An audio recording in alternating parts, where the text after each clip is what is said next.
इस वीडियो में हम लोग बात करेंगे केतु। केतु से एसोसिएटेड कौन से बॉडी पार्ट हैं और उनसे जुड़ी कौन कौन सी बीमारियां हैं, उसे समझने के लिए हमने पराशर होरा शास्त्र, फल दीपिका, लाल किताब, भृगुनंदी नाड़ी और जो मॉडर्न रिसर्च बोलता है उसके आधार पर जानने का प्रयास करेंगे। तो दोस्तों, केतु के लिए ऐसा बोला जाता है कि यह प्रत्यक्ष रूप से किसी भी बॉडी पार्ट को तो रिप्रेजेंट नहीं करता, बट ये जिस भी भाव में, जिस भी हाउस में या जिस किसी प्लैनेट के साथ होता है उससे रिलेटेड दोस्तों बीमारी दे सकता है। ओके। इसके अलावा पराशर होरा शास्त्र में ऐसा पाया गया है कि पेट से जुड़ी समस्याओं को देता है। स्पेशली अगर केतु 8 हाउस में है तो दोस्तों पेट से जुड़ी समस्याओं को दे सकता है, जैसे गैस्ट्राइटिस और और उसके लिए अदर कम्बिनेशन भी जिम्मेदार होते हैं। उसके बाद दोस्तों त्वचा संबंधित फीवर्स एंड इरप्शन, और बेसिकली जिस भी प्लैनेट के साथ है उसके अकॉर्डिंग ये बीमारी देता है। तो इससे जुड़ी कौन कौन सी बीमारियां हो सकती है, तो एक है फीवर।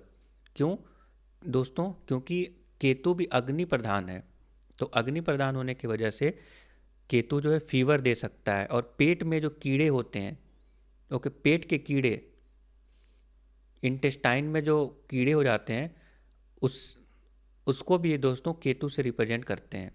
नौ त्वचा पर जो दाने होते हैं, स्किन इरप्शन, और जो घाव होता है, वुंड्स, और जो एक्सीडेंट का भी कारक होता है। उसके अलावा सर्जरी।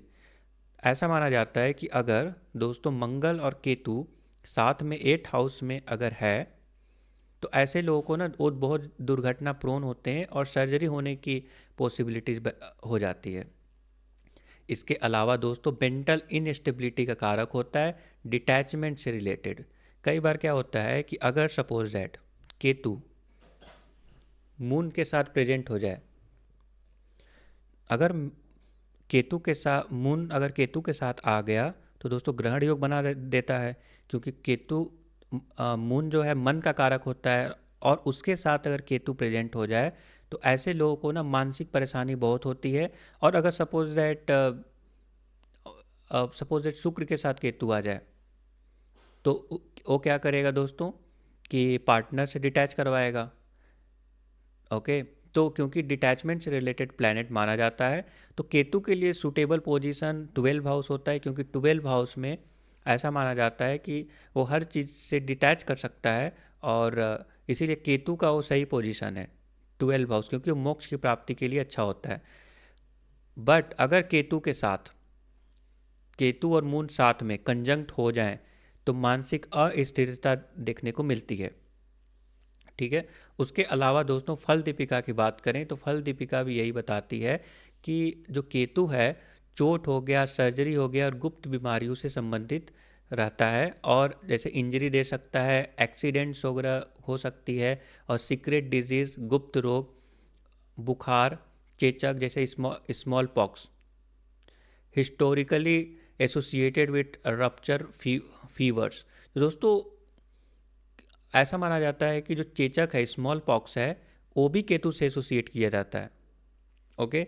चेचक, अगर स्मॉल पॉक्स की बात करें तो बहुत सारे ग्रंथों में इसके बारे में बताया गया है कि इसको जो है केतु से रिप्रेजेंट किया जाता है। उसके बाद आता है शल्य चिकित्सा, सर्जरी।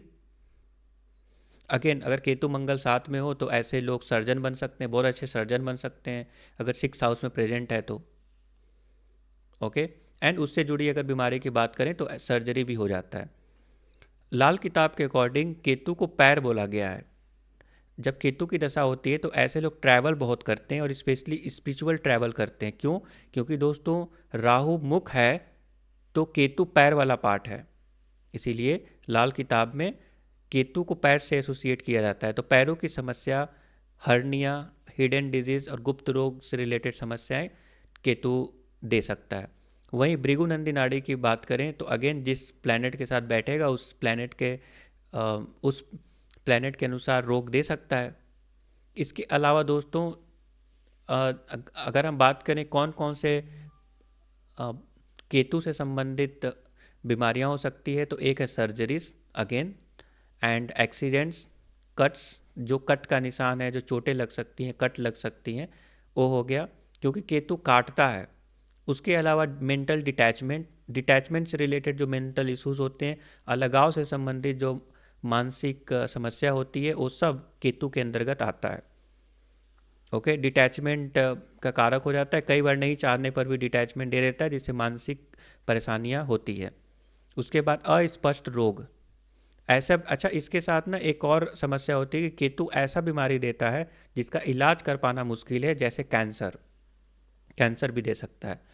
ओके, राहु भी देता है कैंसर, बट केतु भी दे सकता है। केतु ऐसा बीमारी दे सकता है जो आपको पता है बट लॉन्ग टर्म में रहेगा, वो जल्दी ठीक नहीं होगा, ठीक करना मुश्किल है। राहु ऐसा बीमारी देता है जिसका ओरिजिन नहीं पता है, अननोन ओरिजिन, बट केतु ऐसा बीमारी देता है जिसमें दोस्तों उसका इलाज कर पाना मुश्किल होता है। उसके बाद आता है सडन एक्यूट पेन। भृगुनंदी नाड़ी के अकॉर्डिंग सडनली जो एक्यूट पेन होता है उसका भी कारक केतु होता है। और कुछ अगर रहस्य की बात करें तो जो कुंडलिनी शक्ति है, कुंडलिनी शक्ति में ब्लॉकेज और अनकंट्रोल्ड अवेकनिंग, उसका भी कारक केतु होता है। जो भी सूक्ष्म जगत के सूक्ष्म जगत की जो एनर्जीज होती हैं उसका रिलेशन केतु है दोस्तों। तो कुंडलिनी शक्ति ब्लॉकेज और अनकंट्रोल अवेकनिंग का कारक होता है केतु। ओके, या फिर इस अगर केतु अच्छा नहीं है तो दोस्तों एनर्जी ब्लॉकेज की समस्या हो सकती है। स्पिरिचुअलिटी से जोड़ा जाता है केतु को। तो बेसिकली जो भी कुंडलिनी शक्ति है और उसको जो है केतु रूल करता है, और केतु की कृपा होनी चाहिए, तभी ऐसे लोग अध्यात्म के क्षेत्र में, मेडिटेशन के क्षेत्र में और कुंडलिनी शक्ति को की जागृति के क्षेत्र में आगे बढ़ सकते हैं। और इसके अलावा रहस्यमय बीमारियां, मिस्टीरियस इलनेस का भी सामना करना पड़ता है।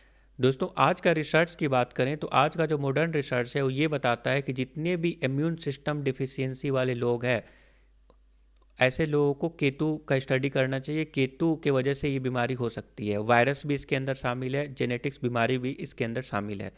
तो वायरल इन्फेक्शन हो गया, auto immune disease in some cases, और जेनेटिक डिसऑर्डर, और psychological issues related to detachment, depression. Okay, unexplained pain, ऐसा पेन अनएक्सप्लेन्ड पेन सिंड्रोम, ऐसा पेन जो पता नहीं चल रहा है कि पेन हो कहाँ रहा है, और या फिर एक्सप्लेन नहीं कर सकते उस पेन को। या जो एक्यूट पेन, सबसे तेज तीव्र वाला पेन है, वो दोस्तों केतु देता है। केतु डंक मारता है, मतलब केतु सबसे ज़्यादा पेन देता है। जैसे मैंने तो ये इसके बारे में बात की बीमारी से रिलेटेड, बट रियल लाइफ में भी बात करें तो सपोज दैट आपकी रिलेशन बहुत अच्छी चल रही है बट सडन ब्रेकअप हो जाएगा, तो वो जो एक्यूट और सडन जो पेन होगा आपको, वो बहुत ही तेज तीव्र होता है, जिसे आप लंबे समय तक याद करेंगे। ठीक है, तो ऐसा अगर केतु अगर ब्रेकअप दे रहा है तो लंबे समय तक याद करेंगे दोस्तों। वैसे ही psychological issues, detachment, okay, psychological issues related to detachment दोस्तों, ये पेन दे सकता है, मानसिक समस्याएं। और इसके अलावा शरीर में भी सडन सबसे तेज और तीव्र पेन जो है केतु देता है, सबसे तेज, और अनएक्सप्लेन्ड पेन देता है, अनएक्सप्लेन्ड पेन सिंड्रोम, और अगेन सर्जरी भी करवा सकता है केतु। तो आई होप कि आपको समझ में आ गया केतु के बारे में।